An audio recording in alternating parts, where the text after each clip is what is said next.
Isang maling send lang pala ang magiging simula ng tamang pag-ibig. Sa panahon ngayon ng social media at dating apps, parang luma na ang salitang textmate. Pero bago pa man sumikat ang Tinder at Facebook Messenger, may isang kwento ng dalawang pusong pinagtagpo ng simpleng palitan ng text na nauwi sa altar. Hindi mo aakalaing ang isang numerong hindi mo kilala na sinagot mo lang dahil bored ka ang siyang magbabago sa takbo ng buhay mo. At kung minsan, ang taong hindi mo inaasahan, siya palang matagal mo nang hinihintay.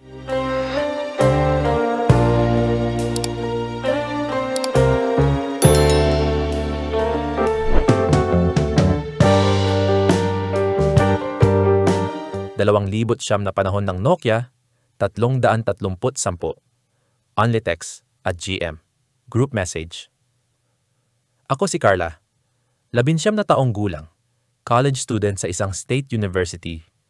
Mahilig akong magpadala ng group message kapag walang magawa, quotes, jokes, o minsan kahit walang sense, basta lang may mag-reply. Isang gabi, habang nasa boarding house ako, nagpadala ako ng random GM. Kapag ang puso napagod na, minsan hindi na ito nagpaparamdam. Pero andyan pa rin, naghihintay. Maya-maya, may nag-reply.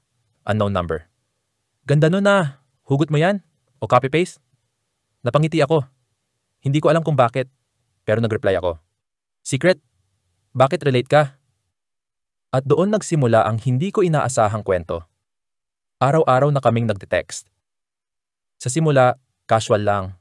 Palitan ng jokes, quotes, at kung ano-anong walang kwentang usapan. Pero habang tumatagal, mas lumalalim ang koneksyon. Nakilala ko siyang si Marco, 21 taong gulang. Nagwo-work sa isang maliit na computer shop sa kabilang bayan. Wala kaming picture ng isa't isa. Hindi kami nagmamadali. Text lang. Pero totoo ang kilig. Totoo ang tawa. Totoo ang pagkakaibigan. Isang araw, halos 1 taon na kaming nagte-text. Bigla siyang nagyaya. Carla, gusto mo ba akong makita? Kahit minsan lang. Libre ako this Sunday. Kinabahan ako. Totoo pala to. Magsisimula na ang level up. Pero paano kung hindi siya yung inaasahan ko? Paano kung hindi kami magkasundo in person? Pero nanaig ang curiosity and maybe hope. Dumating ang araw. Suot ko ang pinakamaganda kong damit, pero nanginginig ang tuhod ko. Nasa loob ako ng isang mall sa bayan. Nag-aabang sa isang taong hindi ko pa nakikita. Maya-maya, may lalaking lumapit. Naka-checkered polo, may bit-bit na simpleng bulaklak. Ngingiti-ngiti. Carla, tumango ako. Natawa siya. Parang hindi makapaniwala. Grabe.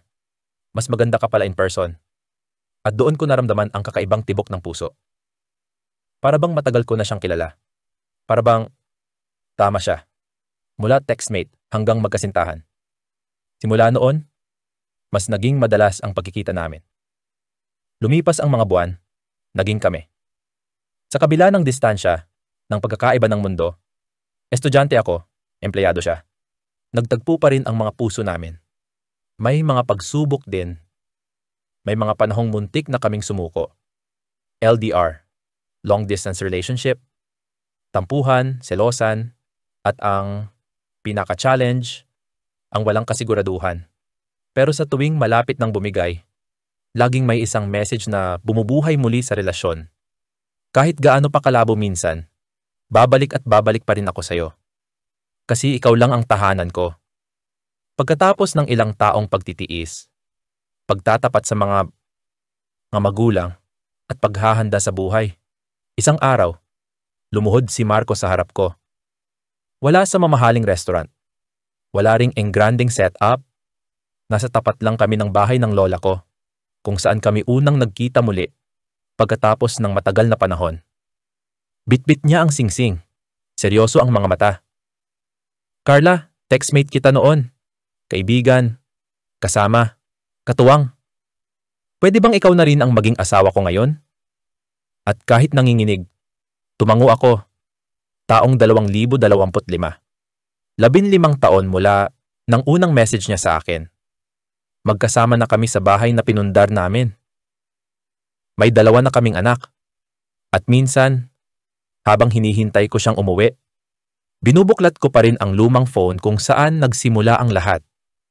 Totoo pala ang sinasabi ng matatanda, kapag para sa'yo talaga. Kahit pa simpleng GM lang ang simula, kahit pa wrong send lang siya noon. At minsan, ang taong akala mong saglit lang sa buhay mo, siya pala ang makakasama mo habang buhay. Textmate ko noon, asawa ko na ngayon, at habang buhay ko siyang re-replyan ng I love you.